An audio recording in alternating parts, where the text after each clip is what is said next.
Hi everyone, my name is Rachel Oberman. I'm an AI technical consulting engineer here at Intel. What that essentially means is that I help enable customers to utilize AI optimizations to the best of their ability on Intel hardware. In addition to that, I also work with the software engineering teams for AI products and make sure that the products are the best possible way for customers and easiest to come by for customers.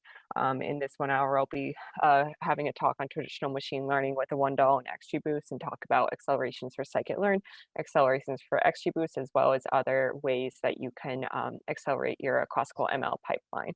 So, and for further notice, I also have a background in geospatial analysis and data science. Without further ado, let's jump in. It lets me move. Everything that I'm covering today before we begin on the components, I just want to iterate that everything I'm covering today is part of oneAPI. What is oneAPI? I'm not sure if it's been mentioned in other talks. It's basically a unified programming model to simplify development across diverse architectures. What that essentially means for you is that within a single download, you could get all of these AI optimizations I'm about to talk about. Everything that I'm talking about today is part of the Intel AI Analytics Toolkit. Not only does it include a classical ML optimization, it also includes deep learning optimizations with TensorFlow and PyTorch, so pre-configured environments for classical ML, PyTorch, and TensorFlow, and we continuously update this. There's also a variety of different toolkits that you could get depending on what optimizations you want to get on your Intel hardware. I highly suggest looking into it. Everything that I'm talking about today is included as part of the Intel AI Analytics Toolkit. Now, everything I'm talking about as part of the Intel AI Analytics Toolkit, it's kind of diagrammed across this. Everything I'm talking about today is on the left. It's part of classical machine learning. On the right, everything is deep learning. I believe this is covered in a separate talk and supported by AnalyticZoo, Mozu, and OpenVINO. We will be jumping quickly into Intel distribution for Python, which includes Intel DAL. In addition to that, we will also be talking about XGBoost, which is also included as part of Intel distribution for Python. Everything within Intel distribution for Python, which not only includes accelerations for scikit-learn, XGBoost, NumPy, and so on, all those accelerations are optimized by the Intel Math kernel library running underneath. What that essentially means is that within a drop-in replacement, you don't need to worry about allocating memory and all that. Basically, when you use the Intel version of your favorite packages, you like the Intel Math kernel library is doing all the memory beneath it to give you the best optimizations, and you don't need to worry about that. So the first thing I'll be talking about is Intel distribution for Python, which also includes Intel DAL. You'll hear me call Intel DAL a couple of things. DAL, oneDAL, just know that's the data analytics library that includes scikit-learn and XGBoost. But first, I'll be also going over some initial packages that you could use before you jump further into scikit-learn, like the pre-processing steps such as NumPy, SciPy, and pandas. Also, just talking about Intel distribution for Python and how you could get that. There's a large variety of ways and a lot of accelerations. This is just a better diagram of how it works. Basically, we have accelerations for NumPy and SciPy that we actually directly contribute to the default Conda channel. Basically, NumPy and SciPy are accelerated by one MKL running underneath that. So if you conda install -c Intel NumPy, that is the same. Anaconda liked our optimizations so much that they actually upstream those optimizations to their default channel. So if you just conda install NumPy or conda install SciPy, you get those Intel optimizations. Besides that, also included as part of Intel distribution for Python is oneDAL, which includes DAL for Pi. DAL for Pi is our library where if you don't like our scikit-learn accelerations enough, or you can't, or you need more speed, you could also distribute and scale up your machine learning algorithms using DAL for Pi. Has a very similar API I'll be going over. That's very similar to scikit-learn logic. It's a very baby step to use it. You could also use it for online streaming purposes or batch processing, as you typically would with scikit-learn, all within the DAL for Pi library. Or if you don't want to use DAL for Pi at all, you could use scikit-learn directly and just turn on the accelerations. Besides that, we have optimized runtimes with Intel MPI and Intel TBP, and we have scalability with Numba and Cython. In addition to that, we also have scalability with SDC, Scalable Data Frame Compiler, which is an extension of Numba, which also allows for Numba NGIT with pandas. In addition to that, we also have optimizations for MPI for Pi, and we also have, and everything here is optimized for the latest architecture. This and the greater productivity, basically what this is saying is that you don't need to do a lot to get these optimizations. All you need to do is use the Intel version of these of Intel distribution Python. Just use the Intel version of SciPy, Intel version of NumPy, and you just need to drop it in. Once you have that install, everything is the same. There's usually no code changes required. Everything works. If you want to use like visualization libraries with Matplotlib and Seaborn, those are supported. Everything with Jupyter is also supported. And if in fact, you could get it in a large variety of ways. If you want Intel distribution for Python and all of these accelerations, including the DAL accelerations, including XGBoost, including all that, there's we support a variety of different Pythons. We have 2.7, 3.6, 3.7. You could conda install it. You could pip install it. You have yum and apt offline installer. You have Docker images. The list goes on. We have its part of Parallel Studio. It's part of oneAPI, and it works across Windows, Linux, and Mac OS. So there's no reason for you not to get these optimizations. Let me see. Oh, something's clicking. Oh my goodness, what is happening? This is basically just reiterating what I went over earlier, which is saying that if you conda install NumPy and SciPy, you get the MKL optimized versions of NumPy and SciPy with that. And in addition, just really emphasizing the fact that drop-in replacement is like it's very easy to get these optimizations. You don't need to really make any changes at all. And this is just basically another diagram to show you how to get all of these optimizations. One thing that I want to note is, say you have a package, say you have installed Intel optimized NumPy. Intel optimized NumPy has MKL running underneath, right? So if you have another library that has NumPy or SciPy calls running underneath, those NumPy and SciPy calls are optimized. So if you have like a package that's using NumPy and SciPy calls underneath, those calls are also optimized by MKL with that. So that's basically what this diagram is showing.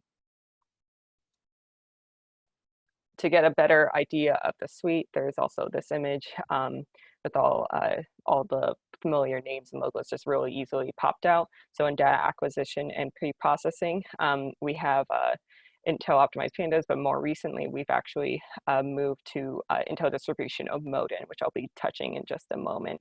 Intel distribution of Moden is part of the AI Analytics Toolkit. It is not part of Intel distribution for Python. If you install Intel distribution for Python full, the reason I put it on here is because it's part of the pipeline. It's very easy to install. Basically what Moden is that you import Moden.pandas as PD, and it will allow you to distribute pandas with all the same pandas calls without having to do anything. As I've been going over, we have optimized Numba, NumPy, and SciPy.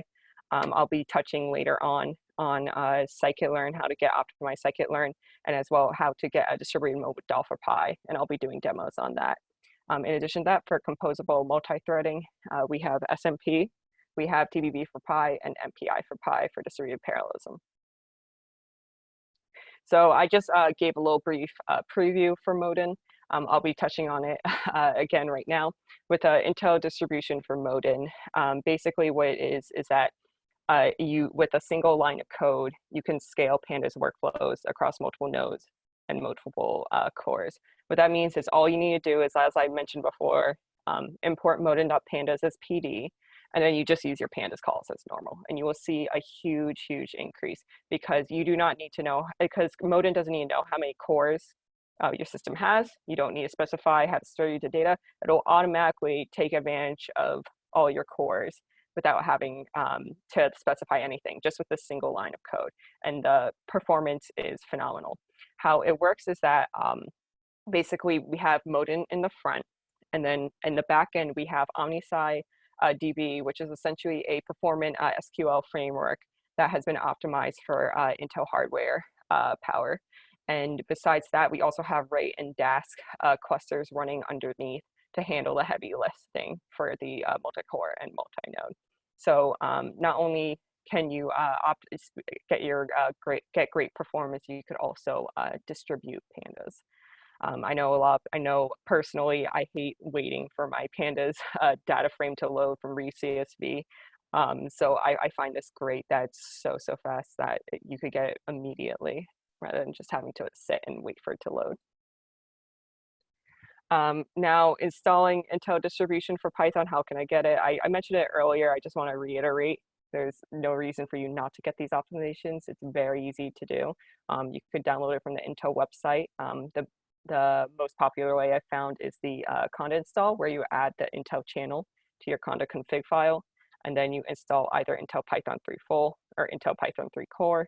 You could pip install it, Docker, image, Yammer apt offline install, and again, it supports 2.7, 3.6, and 3.7 for Linux, Windows, and Mac OS.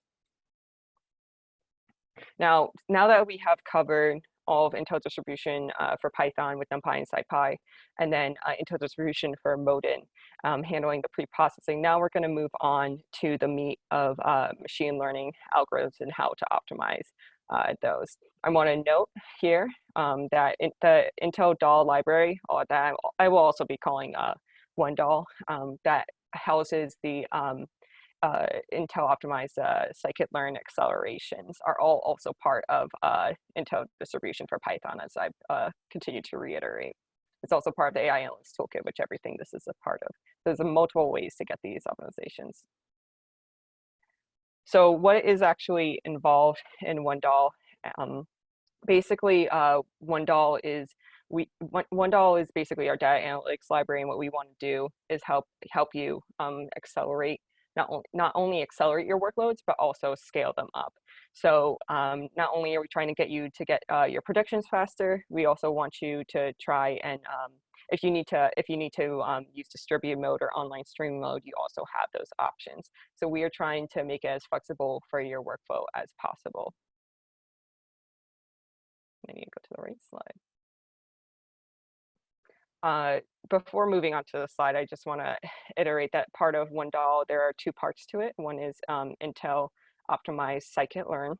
What that means is basically we have DAL accelerations running under scikit-learn, and you just basically tell scikit-learn, I want to use these accelerations, and anything that's accelerated, it will turn on in scikit-learn. The second way is through DAL for Pi, as I've been mentioning on and off, that allows for the distributed mode, allows for the streaming mode, and also runs underneath scikit-learn to give scikit-learn those accelerations. So this slide here is basically explaining the different processing modes that are available for DAL for Pi. Now, I could understand, again, that like you may not want to learn a new library, but I will iterate over and over. If you know scikit-learn, this is a baby step to learn DAL for Pi. It's really not that hard to use and turn on the distributed processing and online processing. As you could see here, you have batch distributed and online processing, and the only difference between these three initialization for k-means is you have the distributed flag turned on, and then for online processing, if you have your data in chunks, you have the streaming flag turned on, and that's all you need to do. There's a little bit, there's one other step for distributed, but I'll be going over that as well as the API for in a few moments, just so that you have a better idea of how to use this and you're not as scared. Before doing that, though, I want to break down once again the architecture for Intel optimized scikit-learn and DAL for Pi. So I will be looking right now at scikit-learn and DAL for Pi as two separate libraries. How do we actually get these accelerations? Well, we have at the kernel level, we have the oneDAL library running underneath, and we have those optimizations there. In addition to that, like all the other things part of Intel distribution for Python, we have oneMKL running underneath that. We also have Intel threading building blocks helping with multi-threading and all the threading needs. And then we have Intel MPI library running here. So that's all running underneath both scikit-learn and DAL for Pi. However, I want you to consider scikit-learn on top of DAL for Pi, as I have in this next slide. you could see here, because essentially when you turn on the scikit-learn accelerations, you're turning on the DAL for Pi accelerations, which are turning on these. We are considering them two different libraries for just a single moment. I'll be showing you the three different ways you could get these scikit-learn accelerations, when you could see right here. Now we're going to consider them with scikit-learn on top, because that's really what it is. Basically, there's three different ways to get these accelerations on for your workflows. The first is the environment variable acceleration method, which I like to call, which is if you don't want to command line accelerate, you don't want to do it programmatically, you don't want to do it DAL for Pi, environment variable method is the way for you.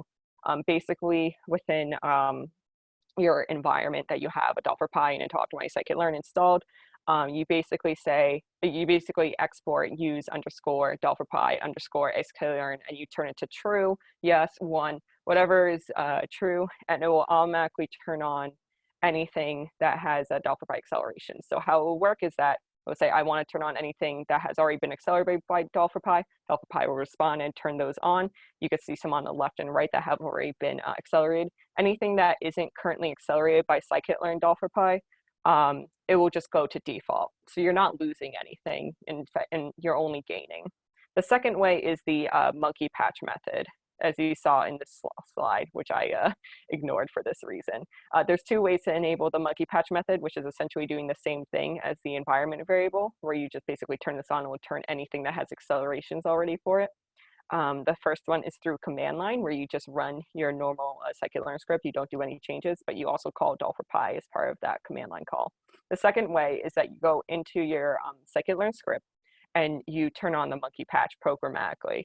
You import DAL for Pi.sklearn, and then you say, I want to turn on the monkey patch, DAL for Pi.sklearn.patch underscore sklearn. And you could also turn off this monkey patch as well if you only want it in a specific portion of your code. That is also an option.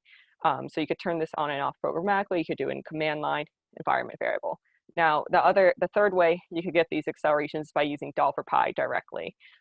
We suggest this if you need to use distributed mode, if you need to use online streaming mode, your data needs surpass what scikit-learn already provides, or you have non-homogeneous data frames. So that's the three different ways that you could get the oneDAL accelerations for scikit-learn DAL for Pi. What is currently supported by DAL for Pi and distributed mode, you could see here, it's been organized by algorithms. So we have our regression algorithms. Everything in white supports white batch processing.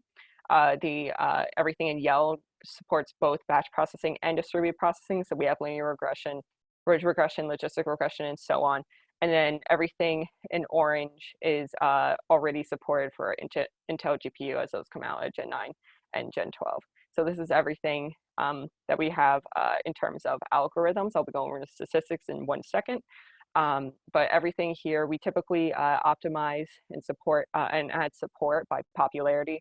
So linear regression has everything k-means, random forest, they have like the most popularity. So we tend to give those since that reaches the wider audience, but we continue to add more and more algorithms all the time. We also support the statistics like you would with scikit-learn. We also provide a distributed mode for these statistics. So you have batch processing in white, and yellow you have both batch processing and distributed processing, once again for low order modems, PCA, SVD, and so on. And then you also have the GPU as before. So this is everything that's already been supported. Now I've been talking over and over about these accelerations. What do these accelerations actually look like in terms of numbers? Now, so when I'm talking about scikit-learn optimizations, accelerated scikit-learn optimizations, you also see a couple times Intel distribution for Python in the title, because as I've been saying, accelerated scikit-learn is part of Intel distribution for Python. So these are also considered Intel distribution for Python accelerations. So compared to stock Python scikit-learn calls, you can see in the light blue. If you look at the dark blue, which is Intel distribution for Python scikit-learn calls for k-means, linear regression, and so on, there is in some cases almost a 99% increase in terms of performance. That's a huge amount of performance in that regard. Now, what if I didn't use scikit-learn? What if I actually want to scale? You actually don't lose performance. Again, like you continue to gain performance if you want to use DAL for Pi. So if you compare it to batch mode, which is for scikit-learn, which is the only available mode for scikit-learn, you compare that to DAL for Pi, which has distributed. If you compare linear regression and k-means, you can see DAL for Pi performs well in both hard scaling, where it continues to decrease in performance for hard scaling, and then it continues to be consistent across weak scaling, which is pretty neat. Besides that, I'm going to just throw a couple more benchmarks just to basically emphasize to you the amount of performance you could gain. As you can see here, as the number of cores continues to increase with DAL for Pi, you could see the execution time continue to decrease up to 1.5 seconds for 56 cores.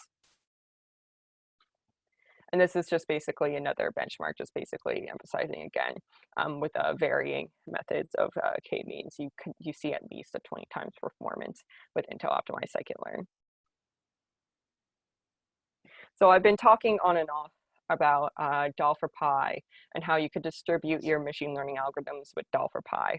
But what does that actually look like? I want to get a little taste of this. Later on in this talk, I'll be going over a demo for distributed linear regression using DAL for Pi, but I want to give you a little information on the API and the syntax so you could see.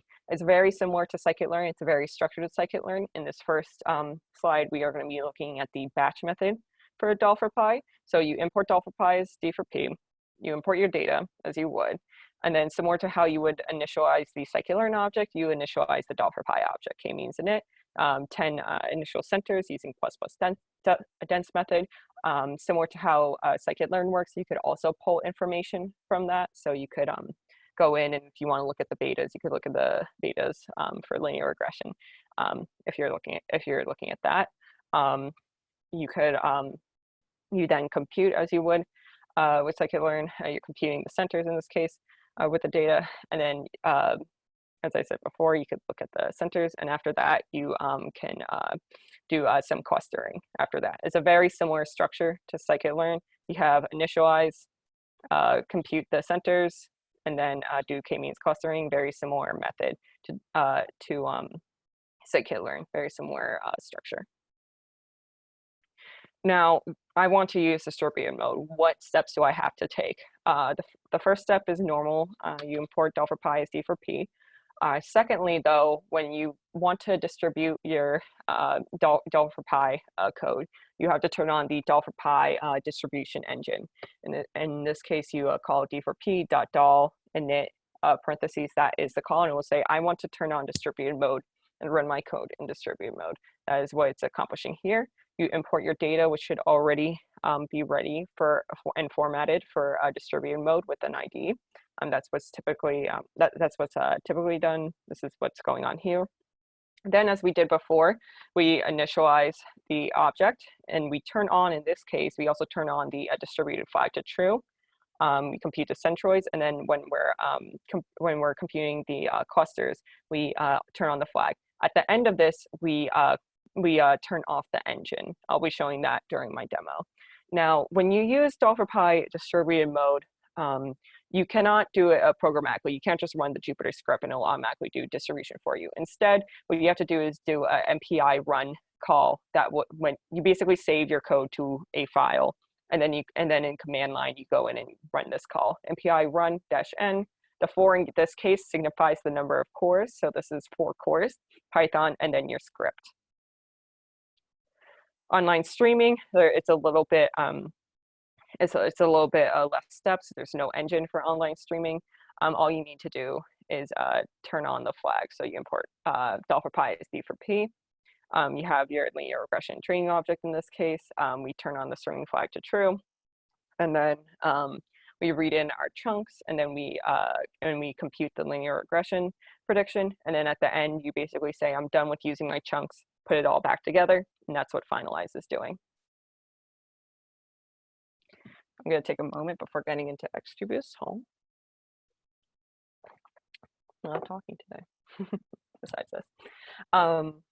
So I've been talking a lot about Intel Accelerated Scikit-learn, DAL for Pi, Power 1 Another thing that the oneDAL team also supports is accelerations for gradient boosting, specifically with XGBoost. As of the more recent versions of XGBoost, I believe it was like past 0.93. Don't take that number too seriously. I believe it's like 0.93 or somewhere around there. We began upstreaming our optimizations that we already use in DAL for Pi gradient boosting tree algorithm. We basically began applying that same logic to accelerate the already existing XGBoost. So if you actually pip install XGBoost today with the latest version, or if you kind of install -C Intel XGBoost, those are actually the same. They both have Intel accelerations. How do we get XGBoost these accelerations? We basically applied the same logic from DAL for Pi gradient boosting tree, which is another algorithm included as part of DAL for Pi. We basically applied that to XGBoost. So what that means is that we do memory prefetching to mitigate irregular memory access. We use better instruction sets, so we use int8 instead of int32. We have nested parallelism wherever we can, and reducing the number of loops. And then besides that, we have the usage of AVX-512 instruction set to help compress instructions where we can. So that's basically how we get XGBoost accelerations for Intel Accelerated XGBoost.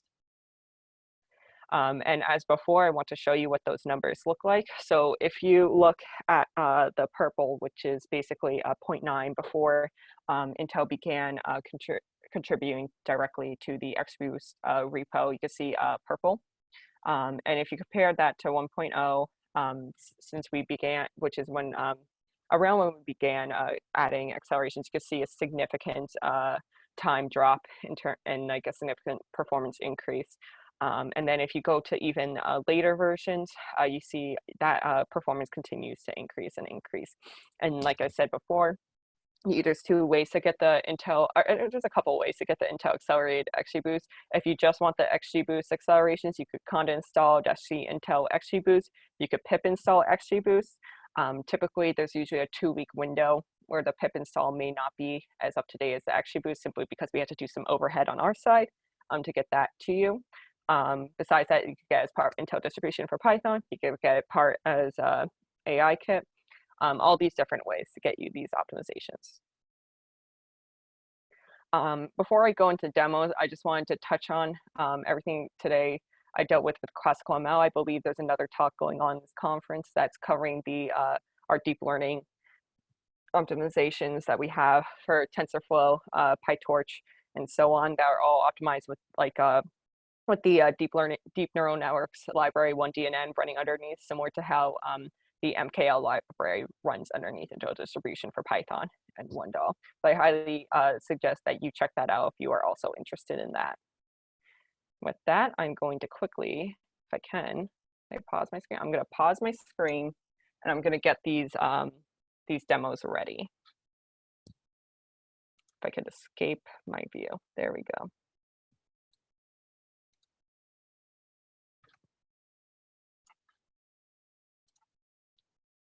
I will also be showing you where you could get the demos I'm about to show you as well.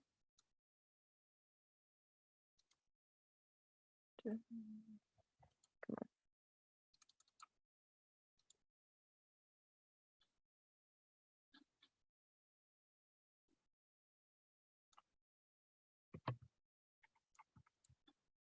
I guess I'll have to give me a few moments. It said it was working, but it's frozen. I'm working from a remote. I'm running this demo from a remote lab machine, so I think the lab machine timed me out because I was presenting. Yep.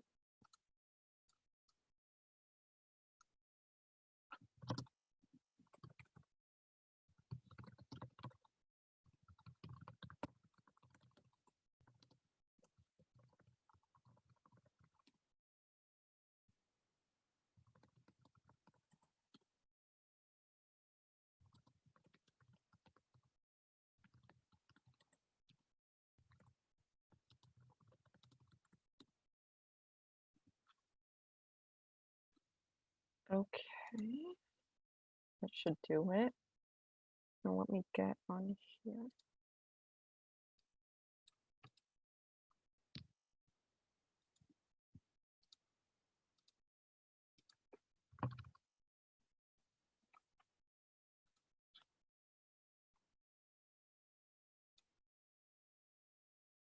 Okay, I'm going to resume sharing now.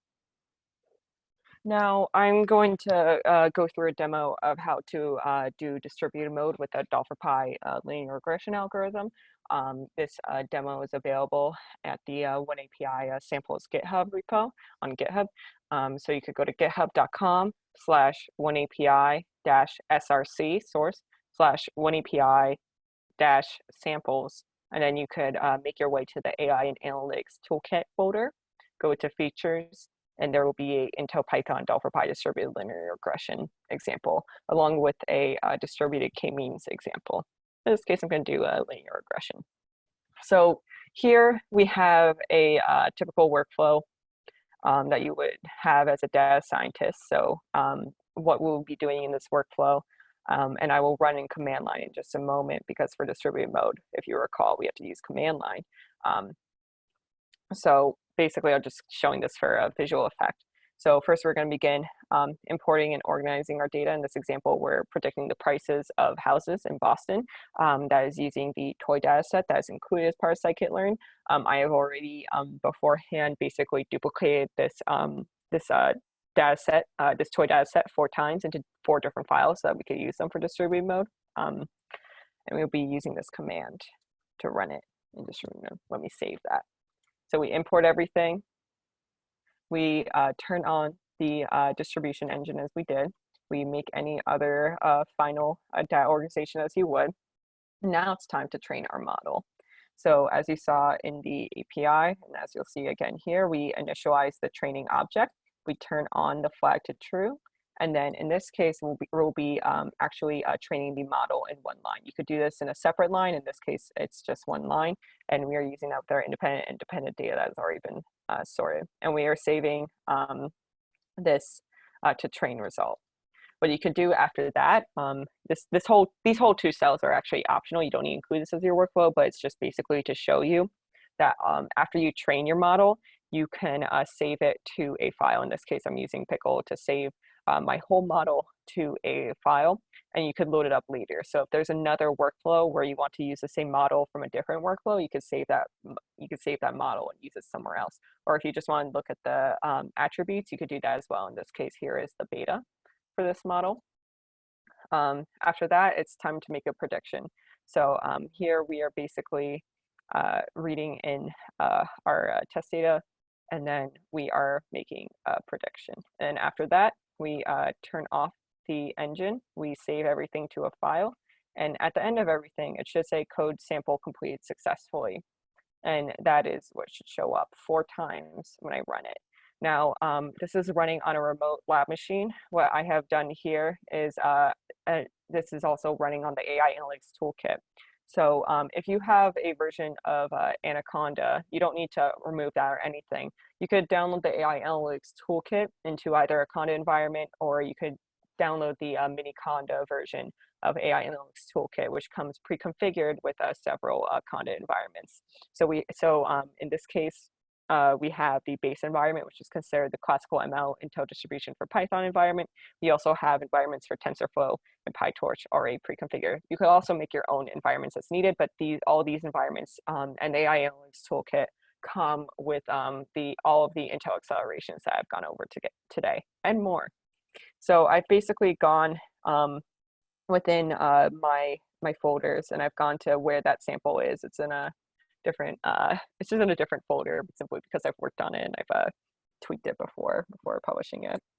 So I'm just basically going to go in to the DAL folder here. I'm going to take this command that we saw earlier that we will be running it on 4 cores. That's what the number 4 is. If it pastes correctly.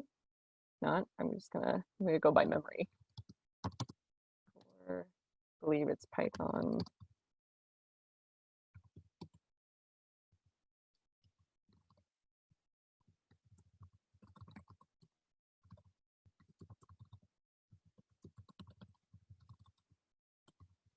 Let me just check. Oh, I did good. Good memory. And there you have it. We've run a linear regression on 4 cores. So let's just check that. We'll be using the code sample successful as our check to make sure it ran on each core. So 1, 2, 3, 4. And there you have it. There is DAL for Pi linear regression on distributed mode.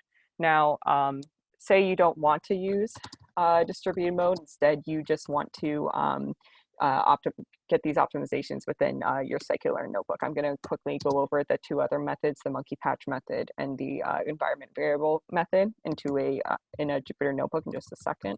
Let me set up my tunnel. This is once again on a remote lab machine. This isn't my local machine.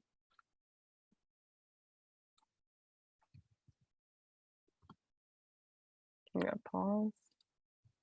I'll be back in like 2 seconds.